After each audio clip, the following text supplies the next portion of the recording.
ஆலு பரோட்டா எப்படி பண்ணலான்னு பார்க்கலாம். 1/2 கிலோ கோதுமை மாவு வந்து சால்ட் போட்டு பிசைஞ்சு வச்சுருக்கேன். 2 மணி நேரம் ஊறி இருக்குது. பொட்டேட்டோ வேக வச்சு வச்சுருக்கேன். 1/2 கிலோ பொட்டேட்டோ நல்லா வெந்திருக்கு. பொட்டேட்டோவை ஸ்மாஷர் வச்சு நல்லா ஸ்மாஷ் பண்ணிக்கலாம். உருளைக்கிழங்கு மேஷ் பண்ணியாச்சு. அதில் ஒரு பெரிய வெங்காயம் பொடியாக கட் பண்ணி வச்சுருக்கேன், அதை போட்டுக்கலாம். 1 ஸ்பூன் ஜீரகம் போட்டுக்கலாம். கொத்தமல்லி பொடியாக கட் பண்ணி வச்சுருக்கேன், ஒரு கைப்பிடி, அதையும் சேர்த்துக்கலாம். 1/2 ஸ்பூன் சில்லி பவுடர் போட்டுக்கலாம். 1/4 ஸ்பூன் கரம் மசாலா போட்டுக்கலாம். உருளைக்கிழங்குக்கு தேவையான அளவு உப்பு போட்டுக்கலாம். எல்லாம் சேர்த்து கையால் மிக்ஸ் பண்ணிக்கலாம்.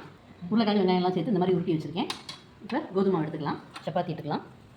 அந்த அளவுக்கு எடுத்துக்கோங்க. நல்லா அதில் டிப் பண்ணிக்கோங்க. கோதுமாவிலே டிப் பண்ணிக்கலாம். உள்ள ஸ்டஃபிங் வந்து ஒரு உருண்டை எடுத்து வச்சிடலாம். வச்சுட்டு க்ளோஸ் பண்ணிக்கலாம். இது கொஞ்சம் திக்காக தான் இருக்கும், ரொம்ப மெல்லிசாலாம் வராது. இந்த மாதிரி ப்ரெஸ் பண்ணிக்கலாம். கொஞ்சம் மெதுவாக தான் தேய்க்கணும். அவ்வளோதான், ரெடி ஆகிடுச்சு. இப்போ போட்டு எடுத்துடலாம். கல் காஞ்சாச்சு. இப்போ போட்டுக்கலாம். சுற்றி நெய் விட்டுக்கலாம். இப்போ திருப்பி போட்டுக்கலாம்.